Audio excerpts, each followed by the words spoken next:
एक बार चीन के किसी हिस्से में एक बहुत बड़ा मठ था जहां लगभग 500 भिक्षु रहते थे।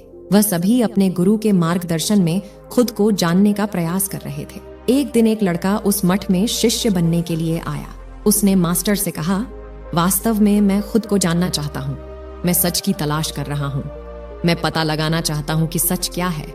मास्टर ने उसको देखा और कहा कि अगर तुम सच जानना चाहते हो तो तुम्हें अपना पूरा जीवन दांव पर लगाना होगा। सच को जानने में तुम्हारा पूरा जीवन लग सकता है और फिर भी इस बात की कोई गारंटी नहीं है कि इस जीवन काल में तुम्हें सच का पता लगेगा या नहीं।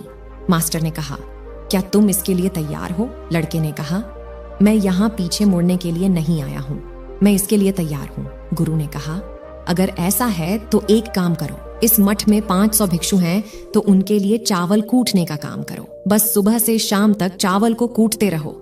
जब तुम थक जाओ तो सोने चले जाना और फिर अगली सुबह उठकर चावल कूटना शुरू कर देना। इसके अलावा कुछ और मत करना, किसी और चीज के बारे में मत सोचना। बस इस रास्ते पर चलते रहना और दोबारा मेरे पास मत आना। जरूरत पड़ने पर मैं खुद तुम्हारे पास आऊंगा। उस लड़के ने आदेश का पालन करते हुए चावल को कूटना शुरू कर दिया। उस मठ में 500 शिष्य थे। उन सभी को समय समय पर भोजन की आवश्यकता पड़ती थी, इसलिए वह बहुत जल्दी उठ जाता था और देर रात तक चावल कूटता रहता था। उसी कमरे में सो जाता था। वह किसी से बात नहीं करता था और ना ही उसके पास कोई बात करने के लिए आता था। कुछ महीने तक चावल कूटते हुए उसके मन में पुराने विचार आते रहे, लेकिन जब उन विचारों को कोई नया विषय नहीं मिला तो वह अपने आप ही मिट गए। धीरे धीरे उसके मन में विचार कम होने लगे। कुछ सालों के बाद तो वह अपना नाम तक भूल गया। वह हमेशा चुप रहता और विचारहीन अवस्था में बस चावल कूटता रहता। उसने ना ही कभी ध्यान किया था और ना ही कोई शास्त्र पढ़ा था। मठ के बाकी सदस्य उसे मूर्ख समझते थे। ऐसा करते हुए 12 साल बीत गए। 12 साल बाद एक दिन मास्टर ने घोषणा की कि मेरा आखिरी समय आ रहा है और मुझे अपना उत्तराधिकारी चुनना होगा। इसलिए मेरा कोई भी शिष्य जिसे लगता है कि उसे आत्म साक्षात्कार हो गया है और उसने खुद को जान लिया है, वह रात को मेरे दरवाजे के पास आकर दीवार पर कुछ पंक्तियां लिखे जिसमें उसकी जिंदगी का सारा अनुभव समाया हो। कई शिष्यों ने ऐसा करने के बारे में सोचा। मठ में से एक ने वहां जाकर कुछ पंक्तियां लिखी। उसे बौद्ध धर्म ग्रंथों का बहुत ज्ञान था। सभी शिष्यों को लगता था कि वह उत्तराधिकारी बन सकता है। उसने लिखा था कि मन एक दर्पण की तरह है जिस पर विचारों की धूल जमा हो जाती है। इस धूल को हटाने के लिए ही ध्यान है। जिसकी धूल हट जाती है और मन का दर्पण साफ हो जाता है, वह मोक्ष को प्राप्त कर लेता है। अगली सुबह जब मास्टर उठे और उन्होंने इन पंक्तियों को देखा तो उन्हें बहुत गुस्सा आया और उन्होंने कहा कि किस बेवकूफ ने यह सब कचरा मेरी दीवार पर लिखा है। वह शिष्य जिसने यह लिखा था वह चुप रहा। हालांकि उसने जो पंक्तियां लिखी थीं वह ज्ञान से भरी थीं, लेकिन यह सब किताबी ज्ञान था। वह शिष्य बहुत चालाक था।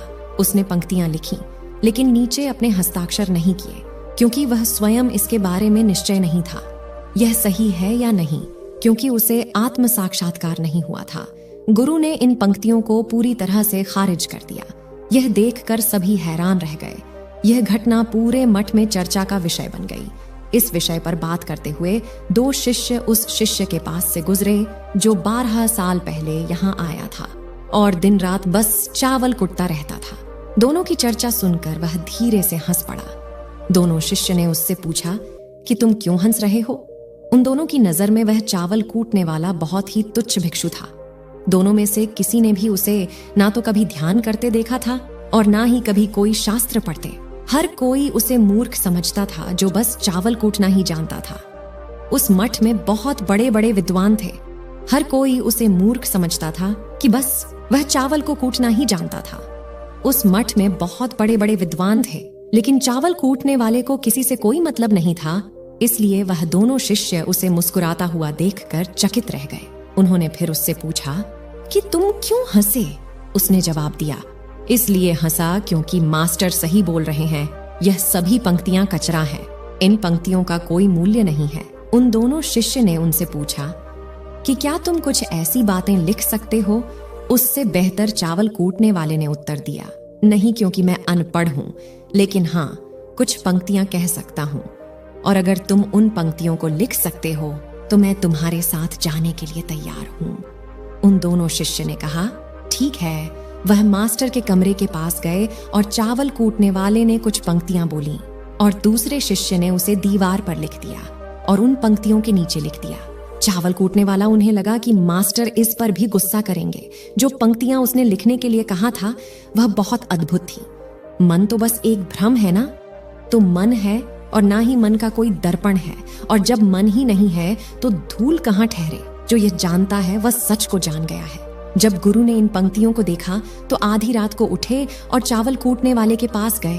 वह सो रहा था। मास्टर ने उसे जगाया और कहा कि यह लो, मेरी छड़ी और नीले वस्त्र ले लो। आज से तुम मेरे उत्तराधिकारी हो, लेकिन अभी इस मठ को छोड़कर दूर चले जाओ, क्योंकि इसमें बहुत सारे विद्वान हैं जो खुद को तुमसे श्रेष्ठ मानते हैं, तुम्हें मार देंगे, क्योंकि वह इस बात को बर्दाश्त नहीं कर सकते कि एक साधारण सा चावल कूटने वाला मुझसे ज्यादा विद्वान निकला। तुम्हें वह सारा ज्ञान हो गया है जो मुझे है, और तुम्हें यह केवल चावल कूटते कूटते प्राप्त हुआ है। और मुझे पता है कि तुम जहां भी जाओगे लोग तुम्हारे पास आने लगेंगे, क्योंकि जब कोई फूल खिलता है तो उसकी महक हर तरफ फैलने लगती है। उसने अपने गुरु के पैर छुए और रात को ही वहां से चला गया। अगर हम अपनी जिंदगी में देखें तो पाएंगे कि बहुत से लोग सोचते हैं कि ध्यान केवल एक जगह बैठकर आंखें बंद करके ही किया जा सकता है, लेकिन हकीकत में ऐसा नहीं है। ध्यान तो चलते चलते भी किया जा सकता है, या कुछ काम करते हुए भी ध्यान किया जा सकता है। असल में ध्यान का मतलब यह है कि हम जो भी काम कर रहे हैं उसे इतनी शिद्दत से करें कि आपको अपने शरीर का ख्याल भी ना रहे। बिल्कुल चावल कूटने वाले की तरह कूटने में इतना मग्न हो गया, उसे खुद का कुछ ख्याल ही नहीं रहा। चावल कूटते हुए ही उसने आत्म साक्षात्कार प्राप्त कर लिया। इसी तरह हर समय वर्तमान में रहना और कुछ नहीं सोचना, क्योंकि मन तब तक ही है जब तक विचार है। विचार नहीं रहेंगे तो मन भी गायब हो जाएगा, और जब मन ही नहीं रहेगा तभी केवल तुम अपने आप को अच्छे से जान पाओगे। असल में हमें अपने वास्तविक स्वरूप को जानने के लिए कोई अन्य साधना करने की आवश्यकता नहीं है। हम जो कुछ भी कर रहे हैं उसमें हमें पूरी तरह से खो जाने की जरूरत है। अपने काम में इस कदर लीन हो जाओ कि आपका काम ही ध्यान बन जाए। दोस्तों, कैसी लगी कहानी कमेंट में जरूर बताना, और इस चैनल को सब्सक्राइब जरूर कर देना। धन्यवाद।